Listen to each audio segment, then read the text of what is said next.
Hello there, you're watching India Global on NDTV. I'm Maha Siddiqui. In the midst of changing global power dynamics, war, conflicts and economic jitters, how is India doing its balancing act, even as it tries to assert itself on the global stage? On India Global, we will explore international developments that matter to India. Our top picks of the week before we get to the core of the matter. Pakistan's Bilawal Bhutto Zardari will be the first senior minister in 7 years to visit India for the SCO meeting in Goa. But will a bilateral meeting be possible on the back of the Jammu terror attack on Thursday? A subdued Eid in Pakistan as its economy continues to be in shambles. In less than a year, two of India's neighbours face economic catastrophe. What does it mean for regional stability? Ahead of Prime Minister Modi's state visit to America, the US Congress's India caucus to hold a summit on strengthening strategic and economic relationship.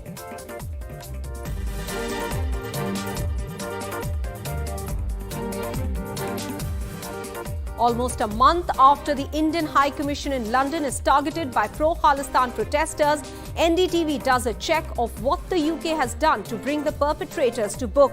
The British High Commissioner speaks exclusively to NDTV.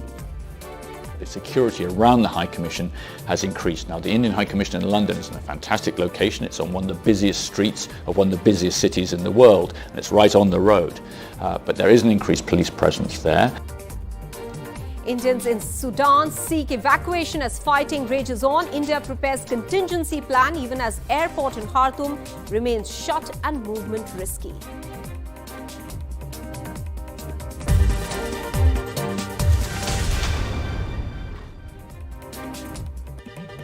Well, over 10 years after Hina Rabbani Khar visited India as foreign minister, Pakistan's Bilawal Bhutto Zardari will be travelling to Goa for the Shanghai Cooperation Organization's meeting in May. The last high-level visit to India was in 2016 by Sartaj Aziz for the Heart of Asia Summit in Amritsar. The gap in itself is evidence of the tumultuous relationship that the two sides have had in the intervening period. From the 2016 Uri terror attack to the Pulwama attack in 2019, India took a firm stand. Terror and talks will not happen together. So now, on the day of the announcement of the visit, a terror attack takes place in Jammu, a region in the Union Territory that had so far remained largely insulated from any major terror attack. India lost 5 Jawans in the attack in Bimbar Gully on Thursday. As Bilawal Bhutto now travels to India, all eyes are on whether a bilateral meeting is now even possible between the two sides, between S. Jaishankar and Bilawal. Here's what the MEA spokesperson said just before details of the Jammu terror attack had emerged. SCO presidency के तहत हमने सारे SCO member states को invitation दिया था, न्योता दिया था उसके आने के लिए, और गोवा में ये मीटिंग है, एससीओ फॉरेन मिनिस्टर्स मीटिंग 4 से 5 मई, और हम अपेक्षा करते हैं कि ये मीटिंग बहुत सक्सेसफुल रहेगी, पर किसी एक देश की भागीदारी पर ध्यान देना इतना उचित नहीं होगा. Now, Bilawal Bhutto Zardari's visit to India also comes at a time when Pakistan is struggling with its economy. Prime Minister Shehbaz Sharif has been reaching out to Saudi Arabia and the UAE for help, but the country is still short of enough to meet the IMF's demands for release of $1.1 billion help. Pakistan is the second country in India's neighbourhood to come to a stage of economic unravelling within a year's time, a situation that is certainly not good for the larger stability of the region.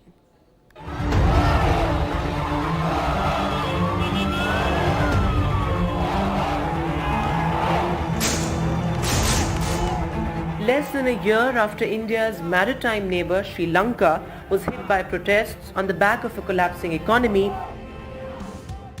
बल्कि हालात बहुत खतरनाक किस्म के हैं. लोग एक दूसरे पर टूट पड़ते हैं, एक पाई के लिए दूसरे को छीनने की कोशिश करते हैं. महंगाई इतनी हो गई, घरों का पूरा ही नहीं हो रहा. आटा जो है वो कहाँ पहुँच गया, हर चीज जो है आसमानों पे पहुँच गई है. Now its western neighbour Pakistan's economic woes are reaching a head.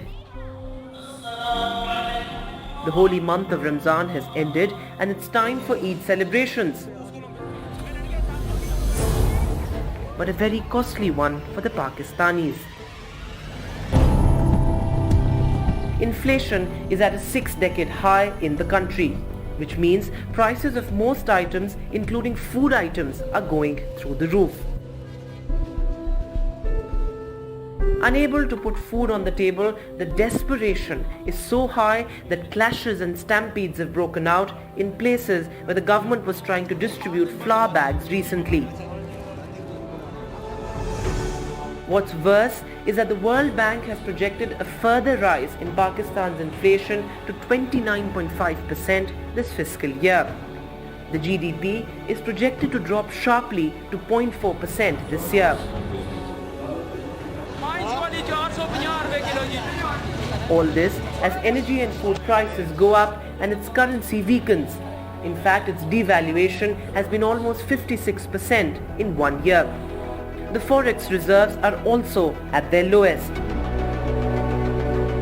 Production of major industries has decreased by 11.59% on an annual basis.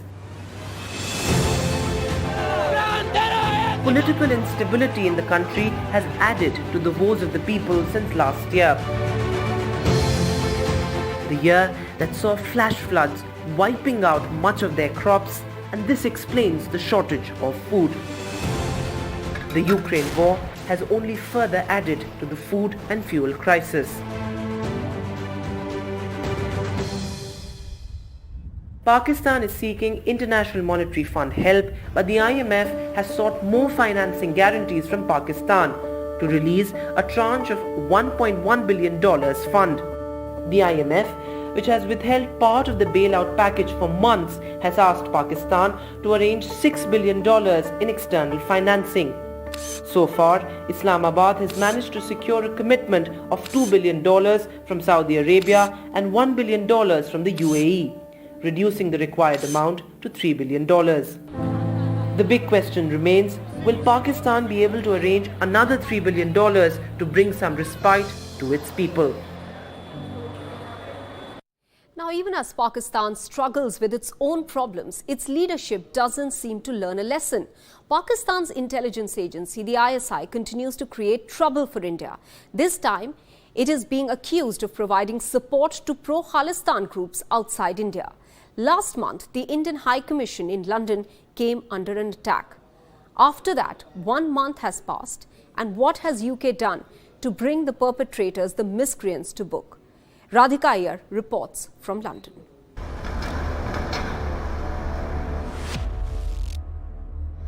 A sleepy Sunday afternoon in central London in March this year turned ugly and violent when protesters attacked the Indian High Commission building in central London.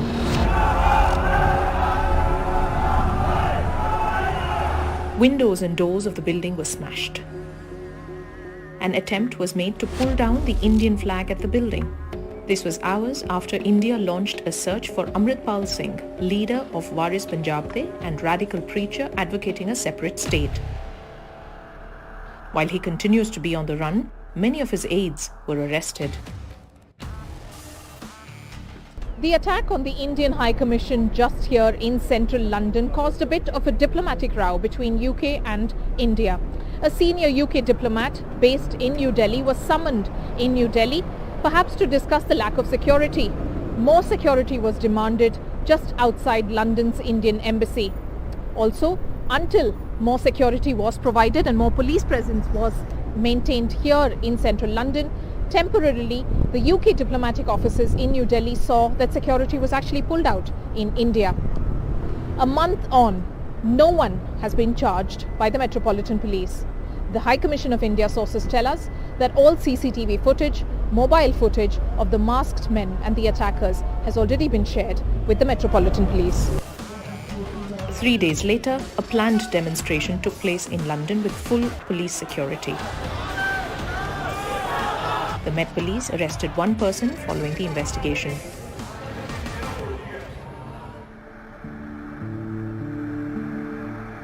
In London today, there is a quiet, but it feels uneasy.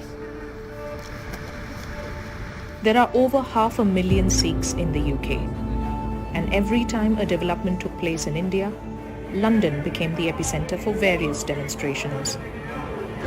Because there are different individuals, just as in India, different individuals with differing viewpoints, but given that concern, many individuals were out protesting, but I also condemned the unacceptable attack on the Indian High Commission. The overall sections of Sikh communities form at least 1% of Britain's population. The community members and sources within them say that the separatists form a very small bracket within the community, and the average age of these members is below the age of 40. While the UK has repeatedly said it is a democracy and cannot stop anyone from protesting, the questions that remain to be investigated are, whenever protests by separatists occur, why do they turn violent? Is there any terror organization funding these groups? Radhika Iyer in London, NDTV.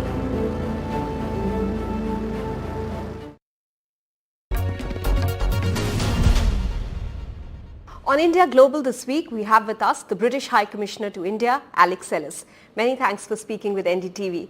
Let's start with the pro-Khalistan activists and the vandalism at the Indian High Commission in London. You condemned the act. However, the perception is that when it comes to prosecuting the miscreants, UK is not serious. So let me repeat that condemnation, repeated by our Prime Minister Rishi Sunak when he spoke to Prime Minister Modi last week, that we do indeed condemn those actions, the damage done to the Indian High Commission and the damage done to one of the members of the Indian High Commission. We have a range of tools for how we deal with extremism in the United Kingdom. To be clear, my country is a proudly diverse country. It's a country which has a Christian king. One of his first acts was to go to a Gurudwara. It has a Hindu Prime Minister, and it has a Muslim First Minister of Scotland. We do not tolerate extremism of any form in the United Kingdom. In the specific case of pro-Khalistani extremism, we have gained a great deal more understanding and capability as well about the issue of Khalistani extremism. We do that working with our Indian partners. We created, through our meeting between Prime Minister Boris Johnson and Prime Minister Modi, a joint extremism task force. That's met. That's looked at this issue. We have a dedicated team in our Interior Ministry, our Home Office, and we do act. The police are operationally independent, but they did arrest somebody at that incident on the 19th of March. The police then managed extremely well a much larger demonstration and other demonstrations all around the UK in the days after that. We have a range of tools for how you deal with extremism, and that can be anything from communication and tackling dis and misinformation, and importantly, for example, our politicians, when they were asked in Parliament about this, about the situation in Punjab, were absolutely clear what the situation was, including on some of the misinformation about internet shutdowns. And we have a range of tools for further kinds of disruption of extremism.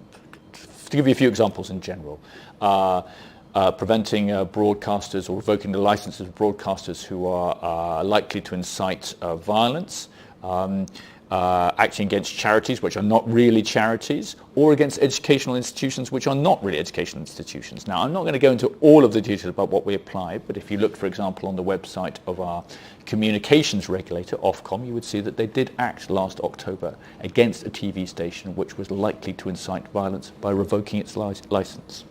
This issue of Khalistan is one that has created friction between India and UK even in the past.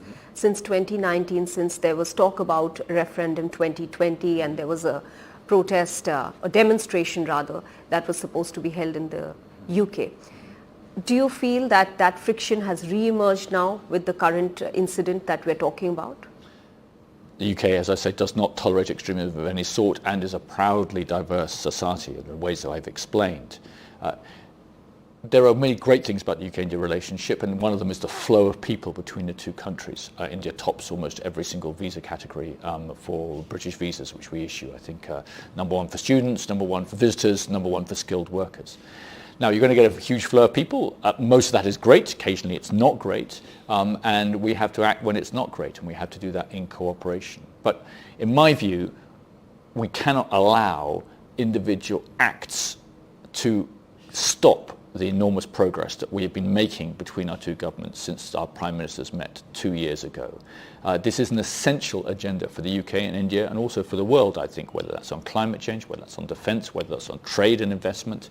And we have to make sure we stay the course and we keep going, that we manage the problems, because there will always be problems, but that we keep ourselves clear about what the goal is.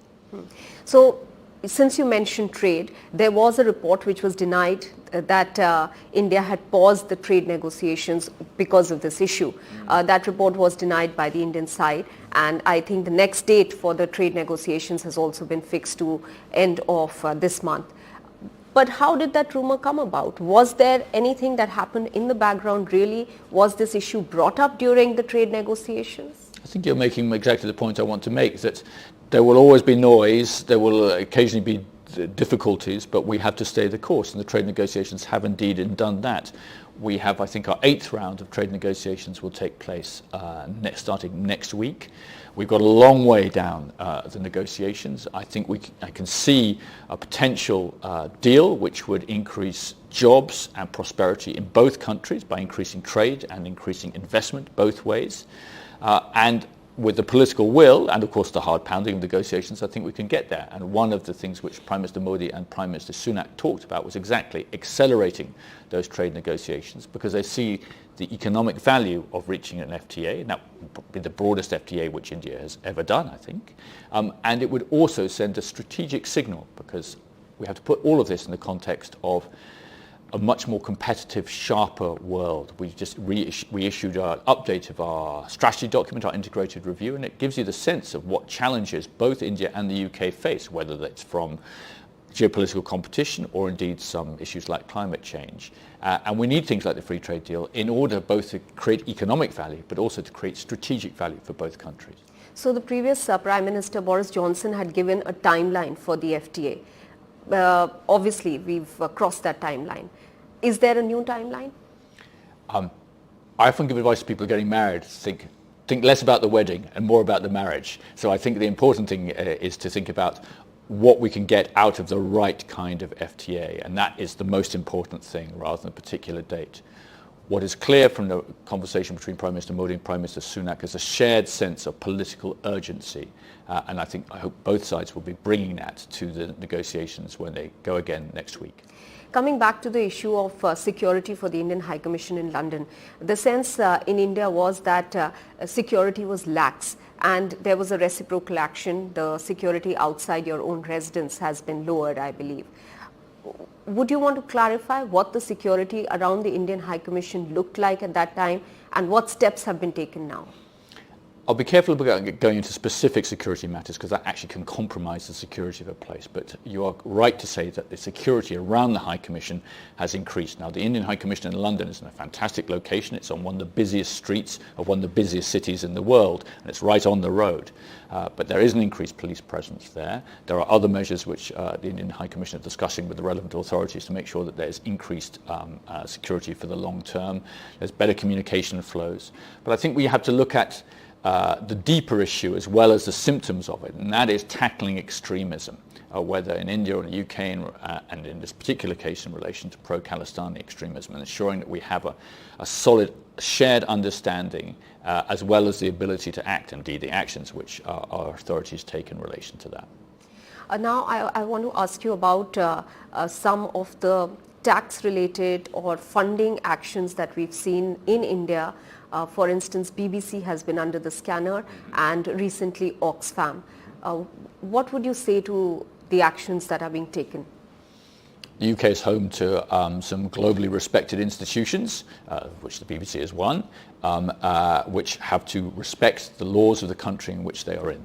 And that's clear.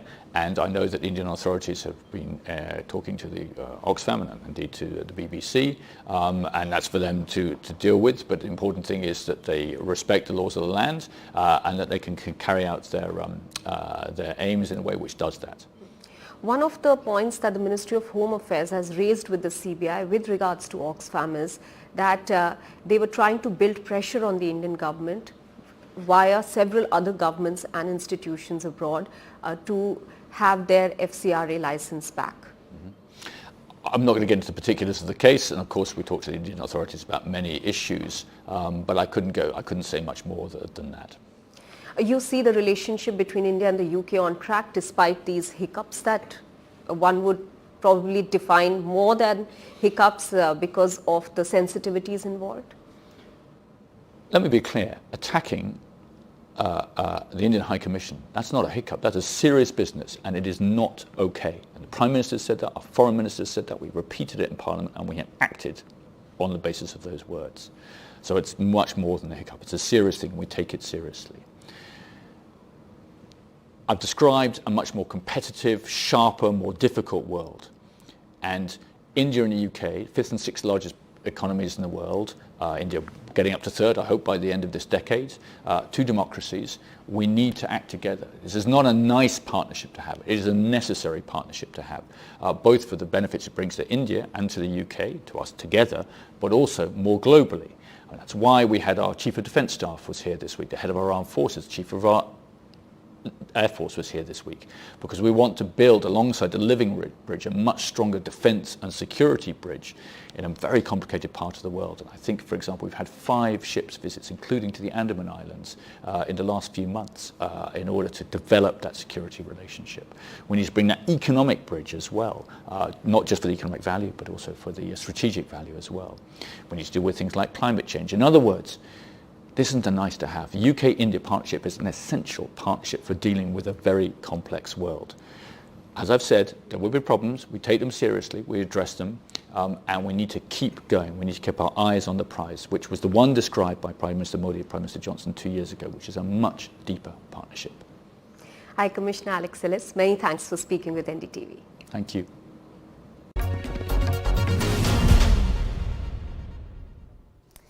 Let's now turn our attention to the Indians stranded in Sudan. There are approximately 3,000 Indians. Many of them are now seeking evacuation as fierce battles continue between the country's army and paramilitary, the RSF.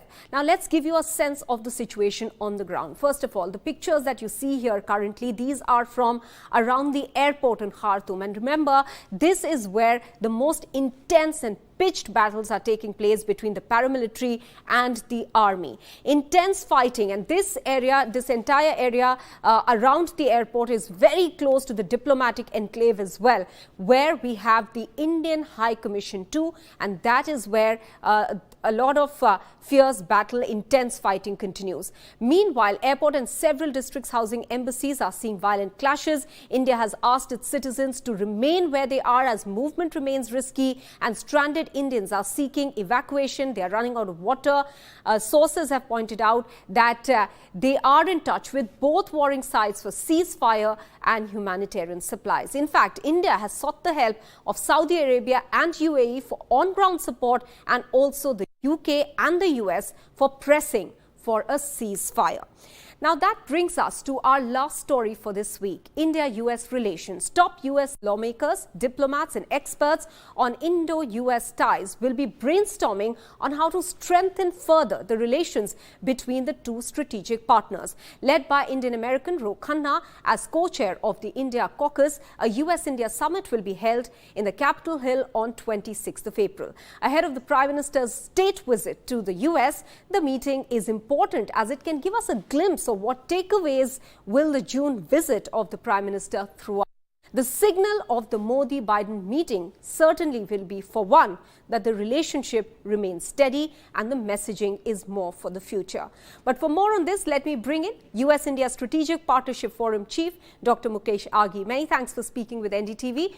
What is this meeting exactly about? How is it going to further the relations between India and the US? Well, we see meetings taking place between the executive branch, for example, Prime Minister Modi meeting with President Biden, or we see meetings happening between the administration, Commerce Secretary Gina Raimondo coming to India, meeting with Piyush Goyal and other. What we are seeing is, for the first time, after a long time, on the Hill, co-chair of the India Caucus on the House has organized a meeting which talks about US-India relationship.